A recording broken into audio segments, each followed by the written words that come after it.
So, ordinarily, this is a show where we fact-check the heroic stories that the famously wealthy dictate on their own or pay PR firms to spin on their behalf. We comb through the resources we're able to find and put our subjects on crutches, which is our PR torture test acronym. C stands for consumer harm, R stands for rich parents, U stands for union suppression and employee abuse, T stands for tax evasion and taxpayer dependence. The second C stands for child labor and child harm. H stands for harassment allegations.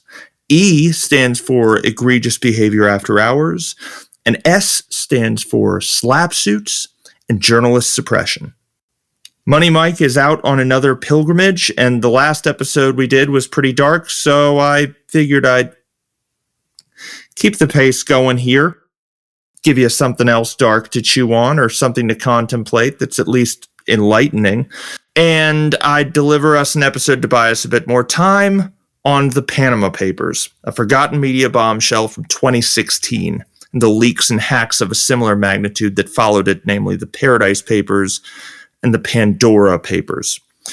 So in places like the US, the stories broke like this. Hey, the very rich have this system where they wire money all over the world and bury it in complex webs of corporate entities so they can dodge their tax obligations. Not surprising. What is somewhat surprising is the conspicuous absence of American tech sent to billionaires from the available trove of documents, though I say somewhat because the reason they're largely absent, it's speculated, is that the U.S. tax code already lets them shirk their tax obligations almost entirely. Why bother with the rigmarole? The Paradise Papers in particular reflect this reality. The wealthiest apparent American participants, while extraordinarily wealthy, appear to be the Kochs, as well as Carl Icahn, Sheldon Adelson, rest in piss, and Paul Allen, rest in piss. Outside of the States, the list gets more impressive, though. You have Carlos Slim, the richest man in Mexico, Bernard Arnault, the head of LVMH.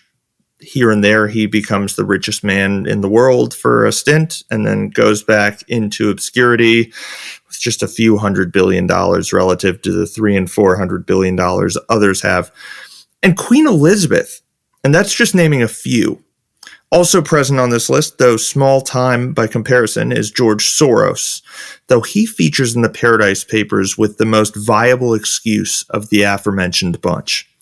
You see, George Soros is a citizen of more than one nation with business dealings in more than one nation, and his is a financial enterprise. For him, offshoring means he gets a choice of multi-currencies, which is a necessary part of his despicable profession.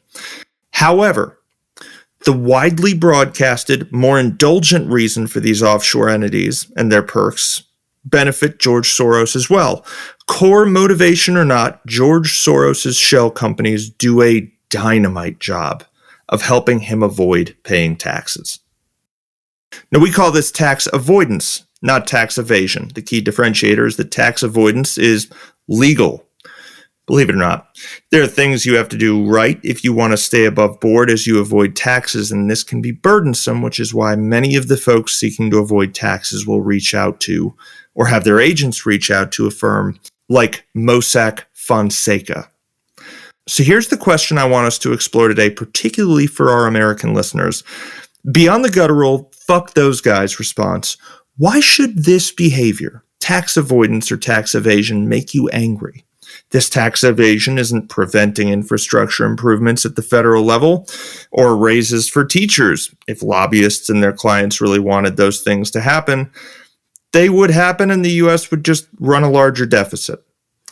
Further, the company Mossack Fonseca is based in Panama, so as they help these companies and wealthy individuals avoid taxes, they bring jobs to a region that was decimated in our last episode by the U.S. Okay, you get it. I'm doing a bit on that second part. It's not that simple. Mossack Fonseca is bad all around. I'm RadBill. Money Mike. I miss you, man. Excited for the series to kick off on Larry Ellison. Anyways. This is the people. Now, Mossack Fonseca was the ultimate source of the leaks from the Panama Papers. And the distant mists of time, keep in mind it's been like 10 years since this happened, have clouded and obscured the significance of what this leak meant. For decades, Mossack Fonseca and its competitors, or perhaps peers, represented the end of just about any investigation into seedy behavior by the moneyed elite. A journalist gets a hot lead on some corporate injustice, they follow the money, and eventually their research leads them to some arbitrary corporation, and they follow the paper trail of that corporation to Panama, where Mossack Fonseca is based. The law firm, which swore up and down publicly for decades that they obeyed all tax avoidance laws to the letter, was a master of secrets. By necessity, mind you. Tax avoidance as a value proposition requires secrecy. What money is it that you're asking about exactly? Tax authorities. That's the whole bag here. Now, Mossack Fonseca's services were very expensive, but for anyone in need of these services, what they did was worth it. When taxable dollars made it to that firm, they were untouchable and untraceable. That is, until early 2015. You see, from early 2015 to spring 2016, Mossack Fonseca was infiltrated by an unidentified leak who sent every record they could get their hands on to Süddeutsche Zeitung, a small reporting outfit in Germany. Over this 16-month stretch, Süddeutsche Zeitung built a network of over 300 journalists across the globe to comb through the trove of documents, which built up steadily and whose content spanned from the 1970s to a few weeks prior to when the leak formally concluded. They kind of had everything. For modern journalism, this was among the most important developments in living memory. It was a stunningly thorough data dump amounting to more than 11 million documents. 2 terabytes of information on who operated what entity, how Mossack Fonseca went about making money disappear, and who stood to benefit from every shell company the law firm touched. Our primary source, the book, The Panama Papers, gives a tour of the highlight reel of these documents, which is good for a few reasons. Number one, most of the involved journalists wrote about the regions to which they belonged, so most of the media engaged in any one country were reporting on their fellow countrymen. Secondly, when the most glaring offenses are compiled this way, it goes a pretty meaningful distance in explaining why exactly you should be angry about the practice of offshoring. At the end of the day, you see, tax avoidance is really just the tip of the iceberg. So with this in mind, let's dive deep and get an understanding of the entire iceberg, starting out, of course, with the glaringly obvious. Part 1, just the tip. Tax avoidance is bad. This one's pretty cut and dry. When the rich don't pay their taxes, we all suffer. And these ramifications get more severe as you zero into the state and local level. In the US, plenty of the people and companies offshoring these funds are companies that seek tax incentives when they establish in a new market, perhaps via tax rebates for a specific amount of their payroll or tax breaks. The money put in these offshore accounts isn't just hidden from the federal government, it's hidden from everyone. And while the federal government is expected to run a deficit at this point, state and local governments, for the most part, have to adhere to balanced budget requirements. This means when a company gets out of paying their state and local, either programs have to be slashed or modified, or tax dollars have to be found elsewhere.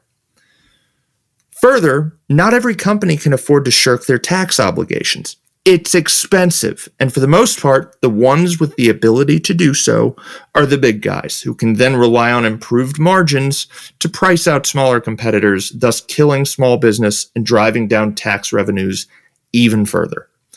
By the way, we're using the word tax avoidance here, but what MOSFON provides is tax evasion as a product.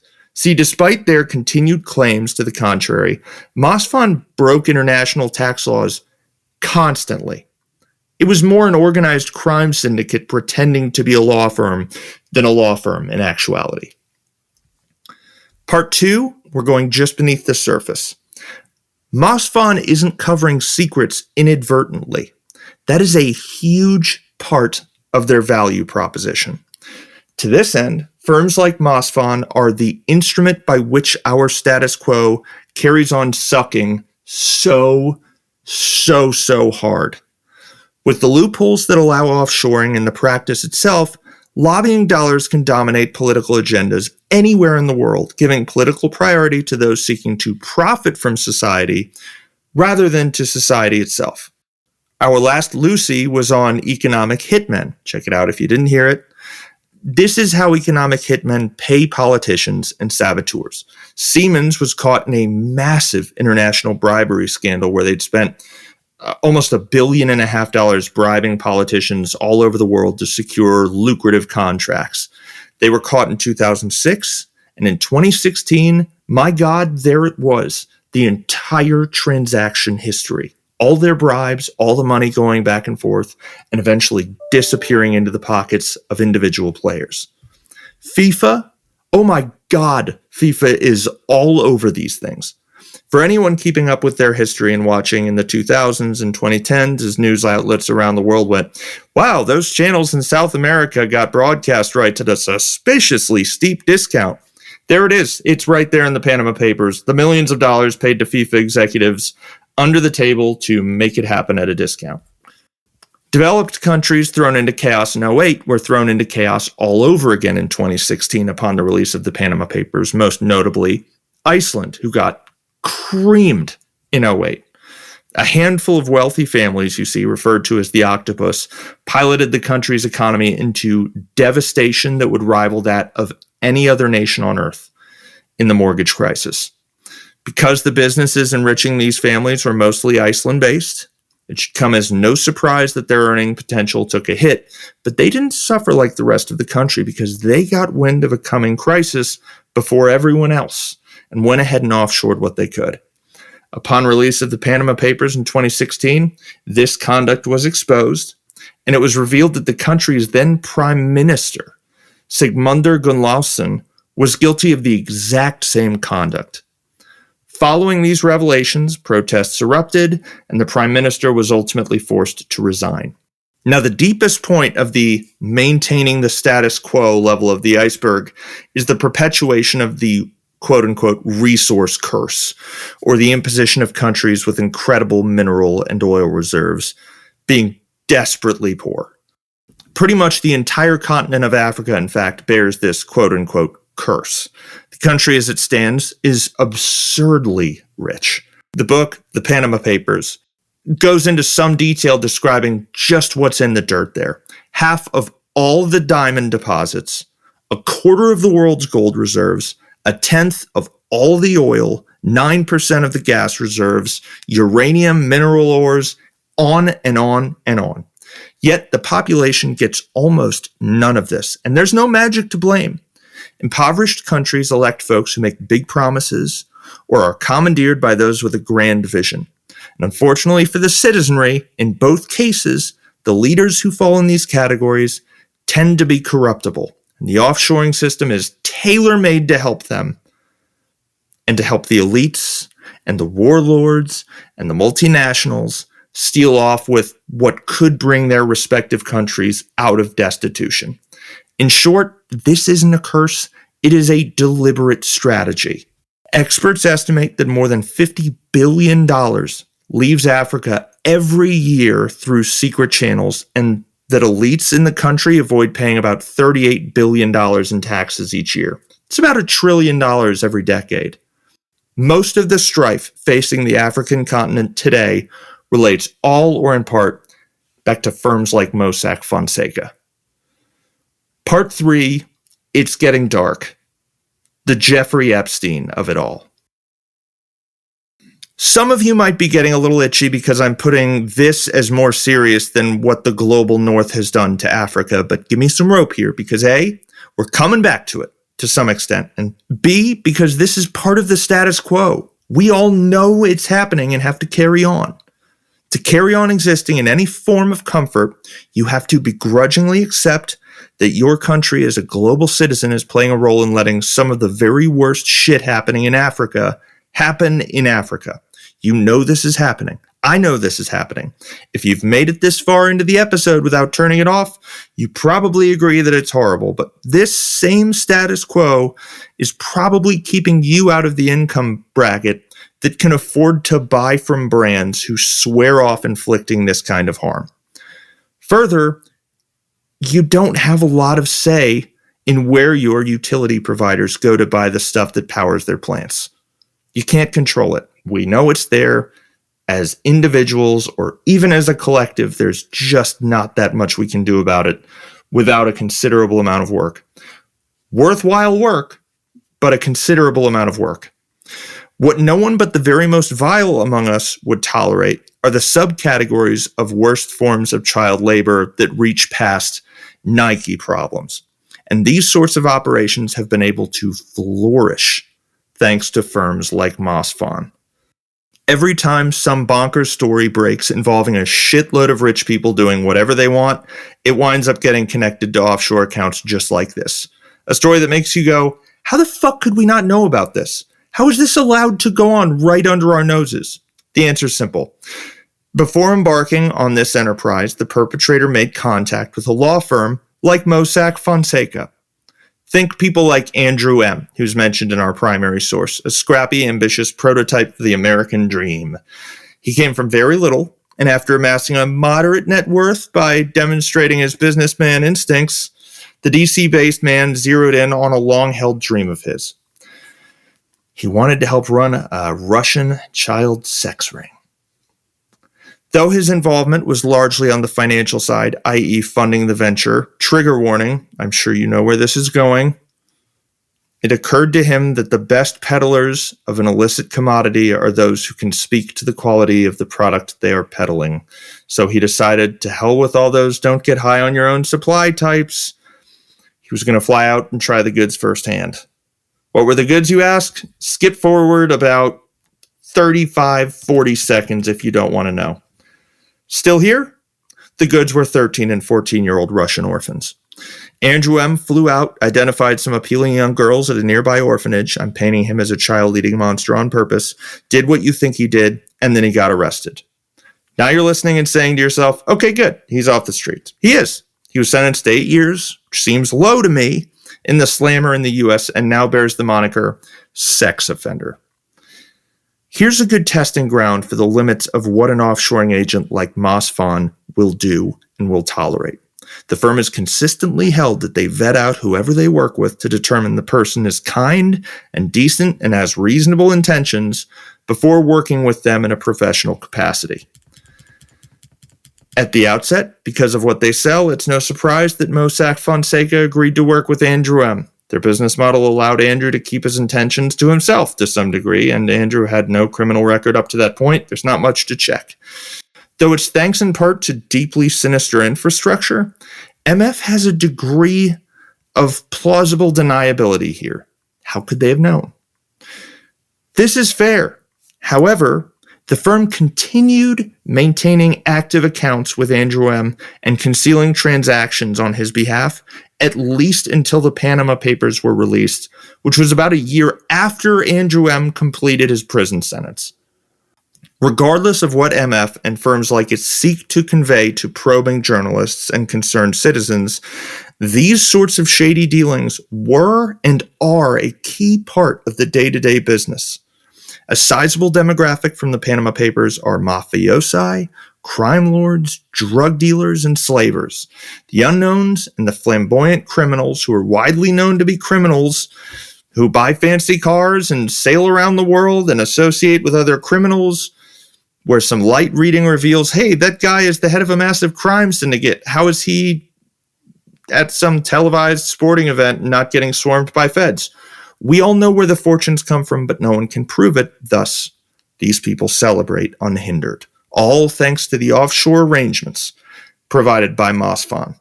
Federal investigations, just like those conducted by journalists, are often delayed by years or completely stifled by companies like Mossack Fonseca.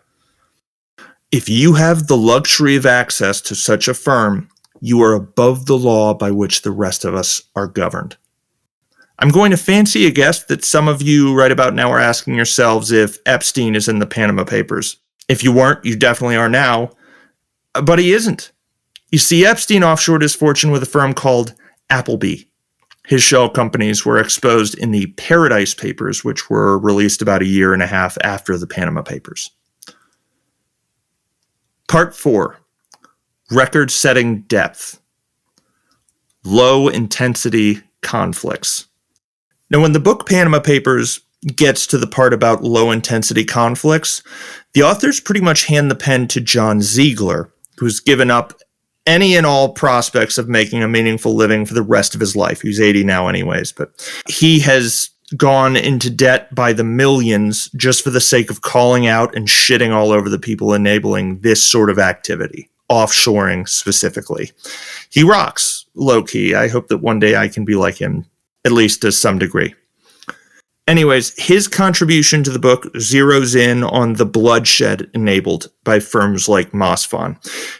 In a rant he launched into that apparently lasted for hours, he claimed that offshoring kills hundreds of thousands each year, and then connected this seemingly absurd claim to a perfectly digestible modern reality. At any given moment, people around the world are being dragged out into the street and killed on behalf of one dictator or some civil war. The big news outlets, to whatever credit they deserve, do work pretty hard to cover these, but there are just so many of them. With everything going on minute by minute, even the best and most reputable news sources have to pick their battles, quote unquote, if you'll excuse the play on words. Just about anyone listening, I'm willing to guess, could sit down and think really hard and come up with maybe 6 or 7 low-intensity conflicts. But according to the UN, around 32 are active at any given time. And so you know, and so it's defined. A low-intensity conflict is a conflict that claims less than 10,000 lives each year. 32 of them are active at any given moment across the globe. As examples of areas in low-intensity conflicts, the book lists the Philippines, Darfur, and the Central African Republic. And the only one of these not still in a low-intensity conflict is Darfur, which is now in a high-intensity conflict. Anyway, each year, hundreds of thousands lose their lives in these conflicts, and by enabling the purchase of weapons and blood diamonds, among other illicit shit, offshore centers play a vast and important role in perpetuating these circumstances. Part 5. This iceberg reaches down to the core of everything wrong with the planet today, rendering global policy ineffective. I read a riveting article some time ago about someone living in a low-intensity conflict. In their case, if I remember correctly, it was a case of an armed rebel group squaring off against the government, and what it meant for the author was not all that life-changing. He went to work each day at an office, he bought groceries, he had plumbing, access to water and electricity. The difference for him was atmospheric, and that was pretty much it.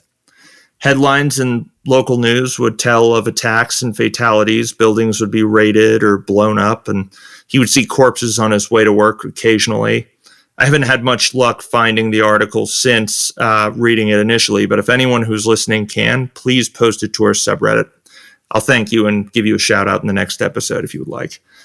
Anyway, this is probably not a terribly far cry from what Sudan looked like in 2016. That's where Darfur is, when the Panama Papers were written and when the region was locked in what the UN called, again, a low-intensity conflict. However, since a military coup in 2021, this term no longer describes the nature of the horrors being carried out in the region.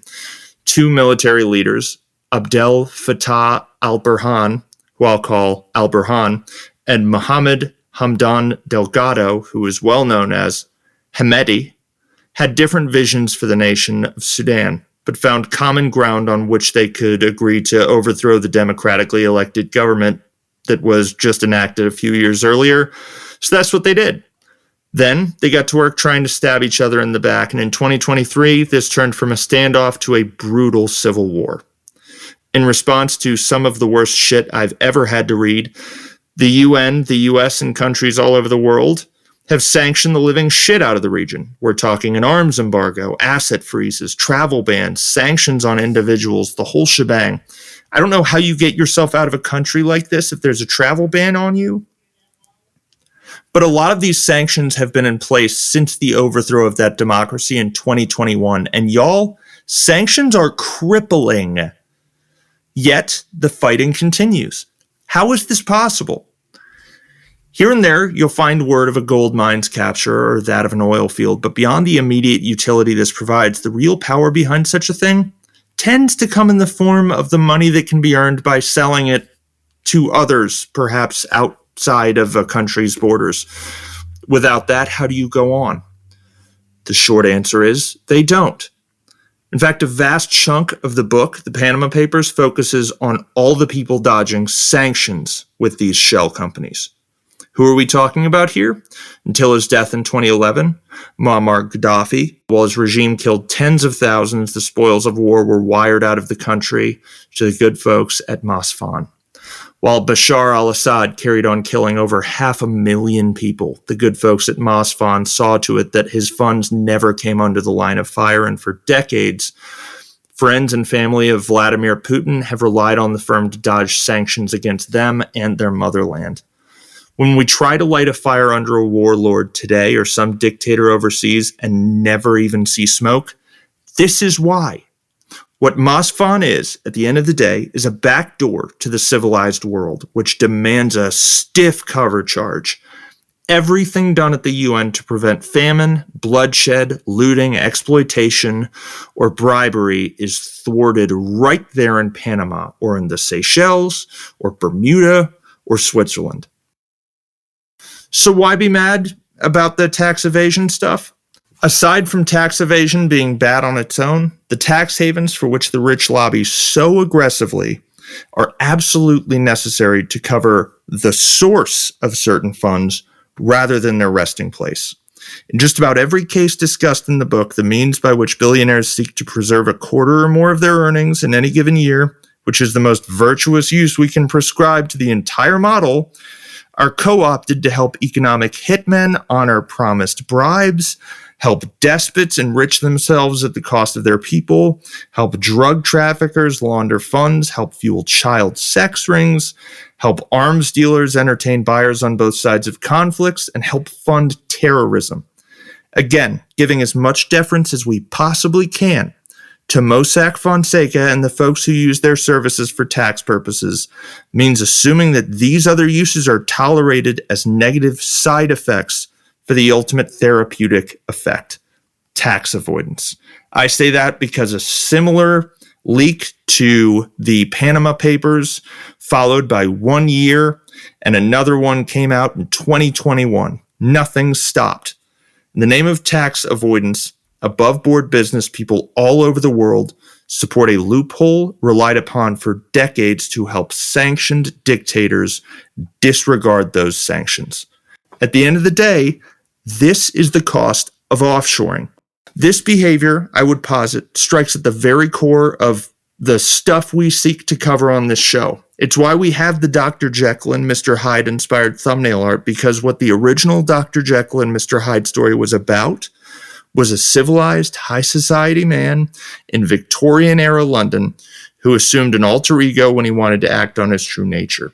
He wasn't a man turning into a beast. He was a beast who put on tailored clothes and maintained a close shave during daytime hours. Mr. Hyde was his opportunity to take off the nice clothes and get to the part where he hurts people to tickle his own fancy. And the real meat of the story is the deference he is paid by the rest of high society London.